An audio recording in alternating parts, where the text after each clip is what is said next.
Sentez-vous curieux, le podcast de la santé, mais pas que. Aujourd'hui, je vous propose un épisode un peu particulier. Aujourd'hui, je vais vous parler d'un patient, et plus exactement d'une patiente. Et il s'agit de moi. J'ai beau être orthoprothésiste, je n'en reste pas moins une patiente comme les autres. Et face à un problème de santé, eh bien, je suis comme tout le monde. Je ne connais pas tout et je dois faire face à ce qu'on me dit, à ce qu'on m'annonce. J'ai depuis maintenant presque 20 ans un gros problème d'épaule avec des luxations récidivantes et j'ai déjà subi 3 opérations. Aujourd'hui, malheureusement, après 10 ans de tranquillité, le problème revient et mon instabilité de l'épaule repointe le bout de son nez avec les douleurs et les complications qui vont avec, un risque d'arthrose prématurée qui a déjà commencé et une invalidité.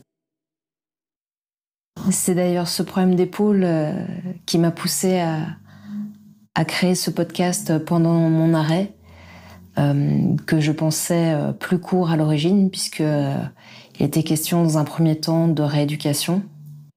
Mais mon envie de transmettre et d'aider était toujours là, d'où la création du podcast Sentez-vous curieux. Malheureusement, j'ai fait une récidive pendant ma rééducation. Et aujourd'hui, il est question d'une nouvelle opération, donc une 4e opération. Un peu l'opération de la dernière chance. Alors, de la dernière chance, il ne s'agit pas de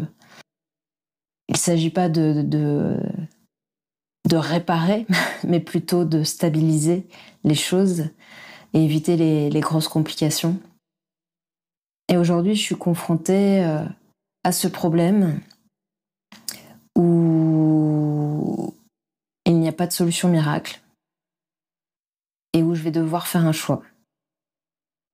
Alors, dans un premier temps, j'aimerais dire à toutes les personnes qui rencontrent ce type de problème de luxation de l'épaule, je suis un cas très rare. Voilà, c'est les récidives après les opérations que j'ai eues. On est de l'ordre de 2 à 4% pour chaque opération. Donc, notamment les 2 dernières qui étaient débutées osseuses. Donc, si vous avez ce problème-là, n'hésitez pas à vous faire opérer, à poser une butée. Voilà, c'est juste mon corps qui a décidé de faire des siennes et de se débarrasser tout seul de ces butées osseuses. Et du coup, de malheureusement faire que je me retrouve dans cette situation aujourd'hui. Donc voilà, je vous pose un peu le cadre. Comment je fais aujourd'hui, à quel stade je suis de ma réflexion et de ce qui m'est proposé, en tout cas pour l'instant à l'heure actuelle. Si j'ai un conseil à donner aux personnes qui sont dans mon cas ou des cas équivalents de problèmes de santé un peu complexes ou avec éventuellement des récidives, ne pas hésiter à prendre plusieurs avis. Vraiment, et aussi y aller au feeling avec les professionnels que vous rencontrez. Parce que mine de rien, la confiance, que ce soit un chirurgien ou un médecin ou un paramédical, c'est très important. C'est très très important. Donc voilà, moi j'ai décidé de rencontrer dans un premier temps 2 chirurgiens, un dans ma région et un petit peu plus loin. Dans un premier temps, on m'a proposé en gros de seulement m'enlever le matériel existant et de voir comment ça se passerait. Et si cela n'était pas suffisant, de me refaire à nouveau une butée osseuse, mais cette fois-ci non pas en prélevant un greffon directement sur moi, parce que malheureusement c'était pour la 2e opération où on a dû me prélever un morceau d'os au niveau de la crête iliaque, et ça a été assez douloureux. Donc j'ai décidé en tout cas d'exclure cette possibilité-là. Donc on me propose une allogreffe. En deuxième solution, une allogreffe, qu'est-ce que c'est? Une allogreffe, c'est on va aller prendre en fait un morceau d'os sur un cadavre. Ce qui évitera, ce qui m'évite donc de subir un prélèvement directement sur moi, parce que c'est une chose qui peut être assez, qui peut présenter certaines complications quand le greffon est prélevé sur soi. Après, c'est pas toujours le cas, mais en tout cas pour cette chirurgie-là, moi voilà, j'en garde pas un très bon souvenir. Donc ça, c'était la proposition du premier chirurgien que j'ai rencontré. Donc technique que je connaissais, puisque jusque-là, à ma connaissance, il n'existait que 2 techniques, le Bancart et le Latarjet.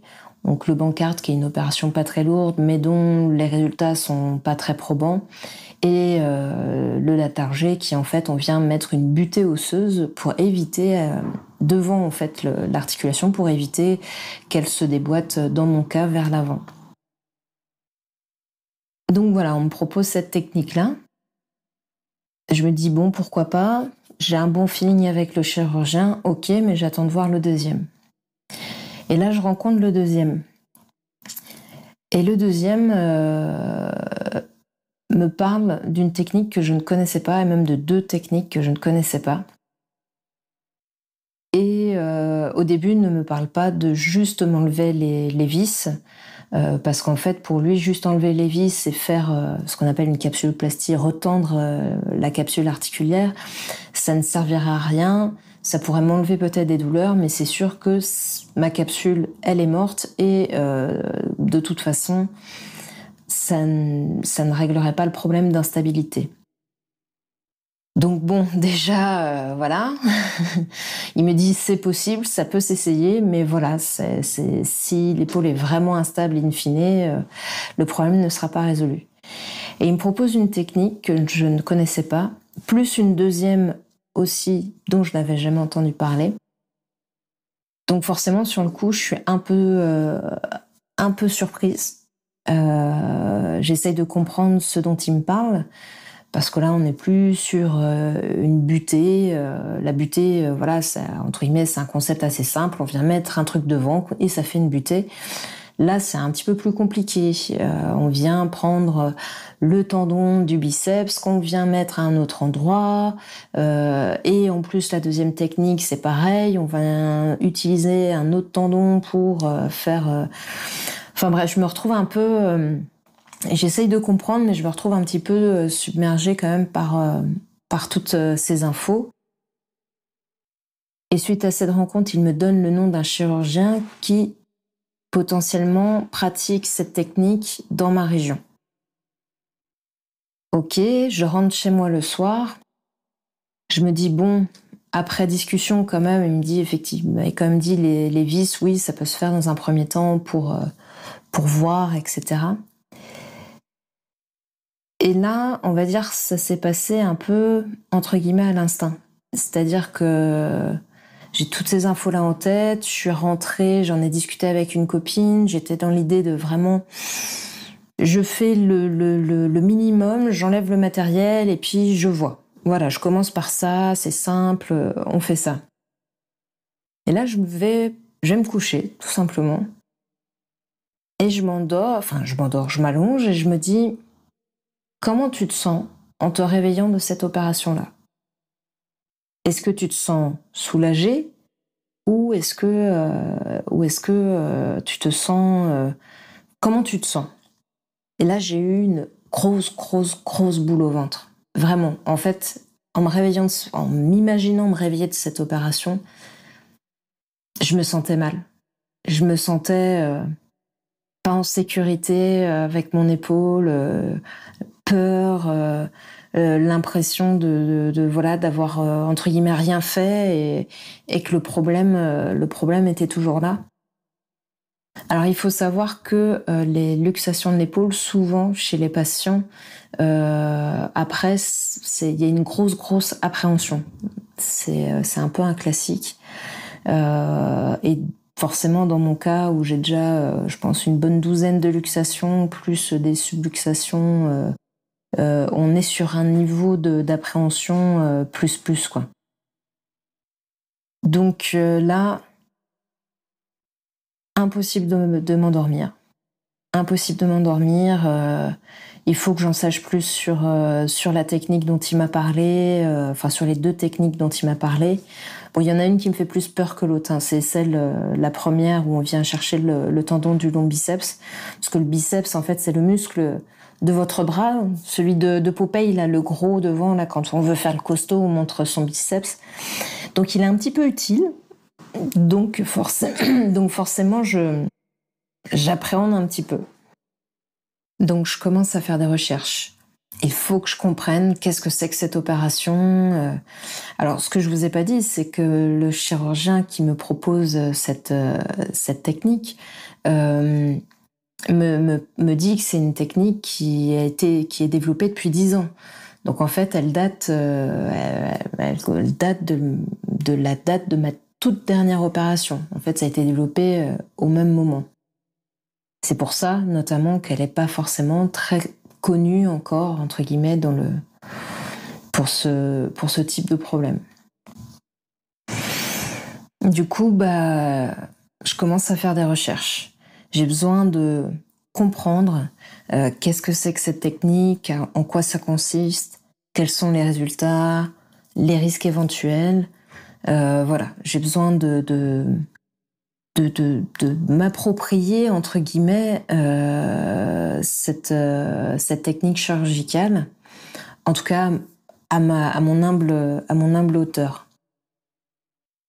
Pour ça, eh bien, je commence à aller sur Internet. Et si j'ai un conseil, n'hésitez pas à le faire. Alors, bien sûr, en se méfiant de ce qu'il y a sur Internet, hein, comme je vous l'avais dit lors de l'épisode sur le diagnostic, Internet est bien dans une certaine mesure. Mais par exemple, sur un autodiagnostic, c'est pas forcément le mieux. Faut quand même privilégier les professionnels de santé. Après, là, ce que je voulais surtout, c'était essayer de comprendre déjà qu'est-ce qu'on allait me faire, qu'est-ce qu'il m'était proposé, parce que autant la butée, comme je disais, je connaissais la technique, je l'ai déjà vécue. Mais cette technique-là, pour moi, c'était complètement nouveau. Donc pour prendre une décision, il fallait que j'essaye un minimum de comprendre. Plus l'autre technique qui m'était proposée en plus.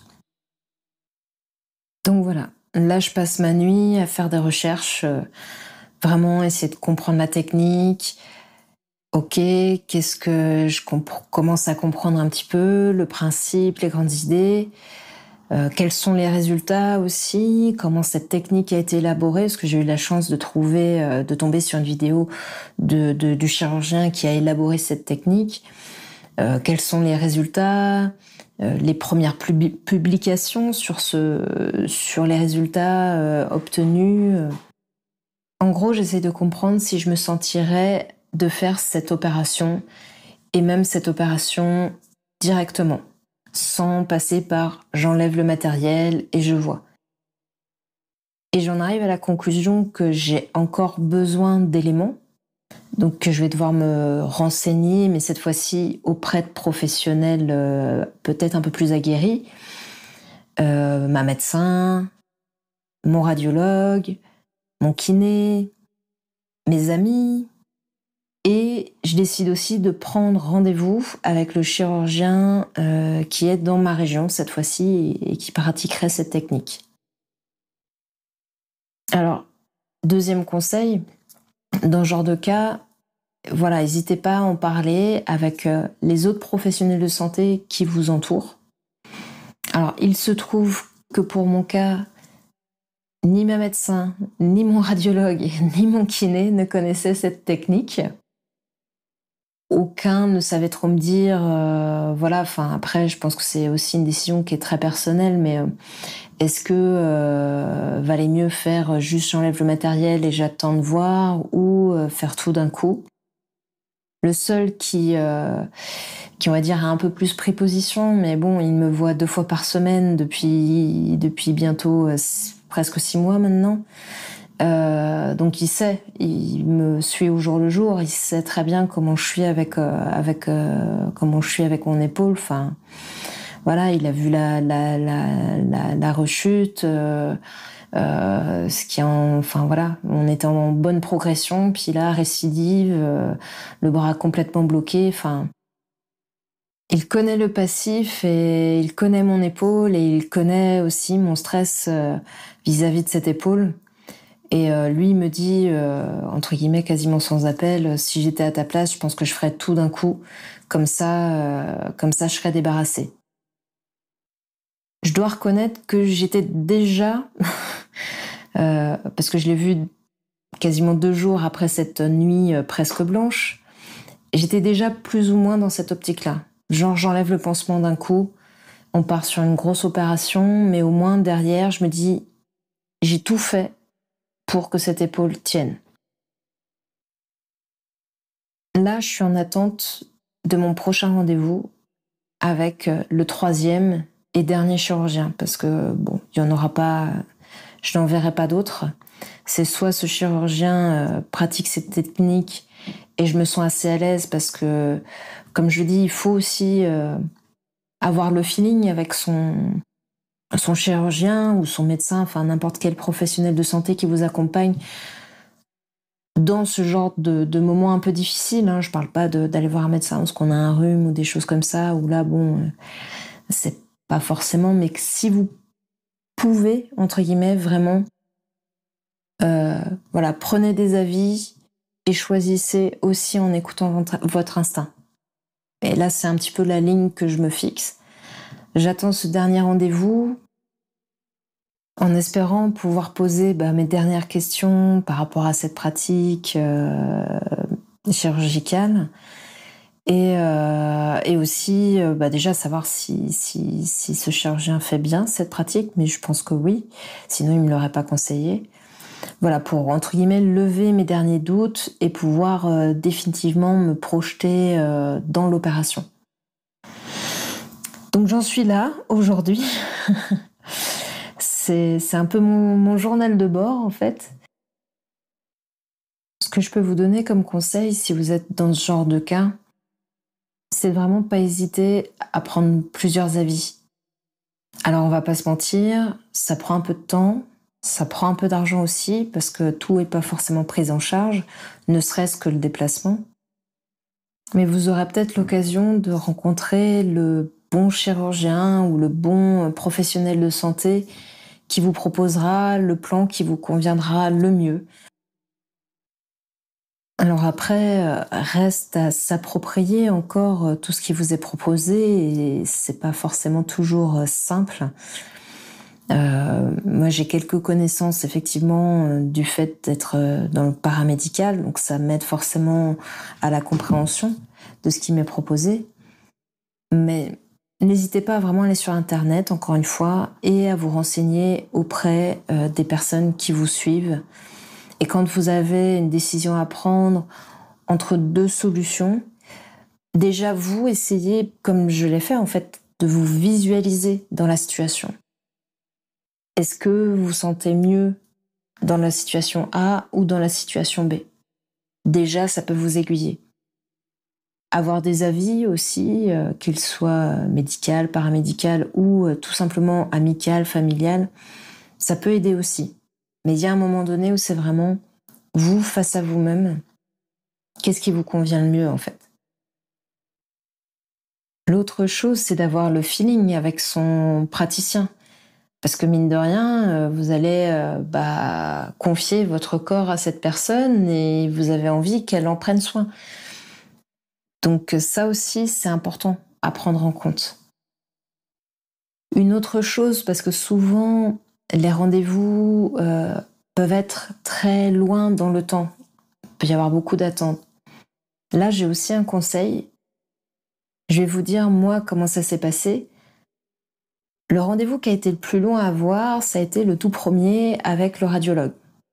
où je crois que j'ai pris rendez-vous sur Doctolib et je crois que c'était 3 semaines après ma prise de rendez-vous, quelque chose comme ça. On est encore dans l'ordre du raisonnable, même si 3 semaines, c'est toujours trop long quand on a besoin d'avoir une réponse. Et le radiologue, c'est la première étape. Après, lui m'a conseillé donc 3 noms de chirurgiens. J'ai pris rendez-vous avec 2 de ces chirurgiens sur Doctolib. L'un était très loin dans le temps, je crois qu'on était à plus de 2 mois, et l'autre était un peu plus proche, la semaine suivante. Gros coup de bol, je pense que j'ai profité d'un désistement, j'ai pris rendez-vous au moment où il fallait, parce que les dates qui suivaient, on était quand même beaucoup plus loin dans le temps. Et j'ai décidé de mettre un rappel sur le rendez-vous qui était très loin, à 2 mois, une alerte sur Doctolib. Vous pouvez mettre une alerte pour être prévenu en cas de désistement, justement. Et là, miracle, le jour même ou le lendemain où je prends le rendez-vous, désistement, et là, pareil, rendez-vous la semaine suivante.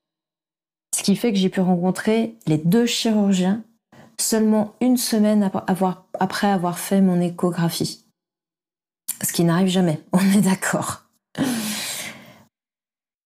Autre petit miracle, en utilisant la même technique, en mettant l'alerte en cas de désistement, parce que comme je vous disais, j'ai aussi pris rendez-vous dans ma nuit blanche de recherche là, avec le chirurgien qui m'avait été recommandé dans ma région. Pareil, le rendez-vous était prévu dans longtemps, presque 2 mois plus tard, et miracle, j'ai rendez-vous la semaine suivante. Donc en gros, en l'espace de 3 semaines, j'aurais pu faire mon échographie et rencontrer 3 chirurgiens à la suite. Donc vraiment, je vous encourage à utiliser cette alerte en cas de désistement, c'est vraiment très pratique. Alors après, je dois reconnaître que j'ai quand même l'avantage, en étant en arrêt maladie, d'être plutôt flexible et d'avoir du temps pour pouvoir répondre tout de suite au désistement. Ensuite, comme je vous le disais, ne pas hésiter à faire des recherches pour bien comprendre ce qu'on vous propose, demander, voilà, vous renseigner un maximum pour vraiment vous approprier ce qu'on va vous faire. Pour moi, c'est quand même important de comprendre. Alors bien sûr, on n'est pas médecin, on ne peut pas tout, ni chirurgien, enfin même les médecins ne connaissent pas tout. Au moins essayer, voilà, que ça nous parle, que ce soit pas trop vague. Je pense que ça aide aussi beaucoup à partir en confiance dans un soin quand on comprend ce qui est fait, plutôt que quand on le subit. Enfin, je crois que le dernier conseil, c'est, comme je l'ai répété tout le long, mais vraiment écouter son instinct. Que ce soit le feeling avec le chirurgien ou s'écouter quand vous ressentez un truc plus qu'un autre. Moi aujourd'hui, alors peut-être que je vous dirai autre chose dans le prochain journal de bord, mais moi aujourd'hui, j'ai quasi la conviction qu'il faut que je fasse tout d'un coup pour être tranquille dans ma tête, dans mon corps, et puis aussi gagner du temps, parce que j'avoue que c'est dur aussi d'attendre, de soigner, c'est long. Et même si j'ai appris à l'accepter, c'est pas évident. Là, c'est encore un petit coup dur qui n'était pas prévu. Enfin, un gros coup dur qui n'était pas prévu. Mais voilà, c'est quelque part, potentiellement, c'est aussi la fin du tunnel. Si cette opération réussit, théoriquement, et ce n'est que de la théorie, car dans tout acte chirurgical, il y a toujours une petite part de risque, mais normalement, ce sera la fin du tunnel. Et j'avoue que cette idée me fait du bien, même si elle est encore très lointaine et que le tunnel est encore très très long. Parce que oui, il va y avoir la chirurgie, il faut déjà établir une date, mais après, il y aura l'immobilisation, puis la rééducation. Donc, on est encore loin du bout du tunnel. Mais je préfère rester optimiste et voilà. Et j'attends avec impatience ce dernier rendez-vous. Sur ce, eh bien, si vous êtes dans ce cas, je vous souhaite bon courage. Et moi, je vous dis suite au prochain épisode de ce journal de bord d'un patient. Et j'espère vous donner de bonnes nouvelles. En tout cas, je vous tiendrai au courant. Vous pouvez, si vous le souhaitez, me retrouver sur Facebook et Instagram. Donc, n'hésitez pas à venir sur les réseaux sociaux. Je vous dis à très vite et d'ici là, sentez-vous curieux.